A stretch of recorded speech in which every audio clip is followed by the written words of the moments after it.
আপুর নাম কি? আমার নাম হচ্ছে আশামণি। খুব সুন্দর নাম আপনার। Thank you. আপনার একটা সাধারণ জ্ঞান প্রশ্ন করব, হ্যাঁ। করা যাবে? হ্যাঁ, করেন। আচ্ছা, বিশ্বের ভৌগোলিক উপনাম নিয়ে একটা প্রশ্ন করা হবে। সুন্দর বাচ্চা। হ্যাঁ, থ্যাংক ইউ। বিশ্বের ভৌগোলিক উপনাম সাধারণ জ্ঞান একটি প্রশ্ন হচ্ছে মুক্তার দেশ, এটা কোথায়? মুক্তার দেশ। 10 সেকেন্ড সময়। মুক্তার দেশ কিউবা। হ্যাঁ, কিউবা। সুন্দর উত্তর, কিউবাই উত্তর হবে। তাই মনে রাখার টেকনিক বলবেন যেন সবার মনে থাকে। মনে রাখার টেকনিক। মনে রাখার টেকনিক আবিষ্কার করেন।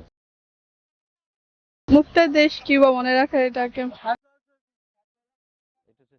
মুক্তা কিউবা, মুক্তা কিউবা। মানে এটা দিয়ে মনে রাখতে হবে। দেখেন, একটু লক্ষ্য করে দেখেন, আমি একটু ক্লু দিয়ে দিচ্ছি। মুক্তা কিউবা, মনি মুক্তা কিউট হয় না? হ্যাঁ, মনে মুক্তা কি হয়? তো তো এটা কিউবা। হ্যাঁ, মানে এইভাবে মনে রাখা যাবে না। আমরা মুক্তা যখন হাতে নেই বা মনি মুক্তা, দেখেন দেখতে কিউট। কিউট মনে রাখলে তো শেষ। হ্যাঁ, কিউ তারপর বা। কিউট থেকে কিউবা, আচ্ছা, কিউট ঠিক মনে আছে। রাখলে তো শেষ হয়ে হ্যাঁ, যাচ্ছে। হ্যাঁ। হ্যাঁ, তাহলে আপনার কাছে কেমন লাগলো? হ্যাঁ, অনেক ভালো লাগছে। এইভাবে মনে রাখা যাবে? হ্যাঁ, ইনশাআল্লাহ। আচ্ছা, অসংখ্য ধন্যবাদ। হ্যাঁ, ঠিক আছে। আচ্ছা, thank you. Okay, thank you.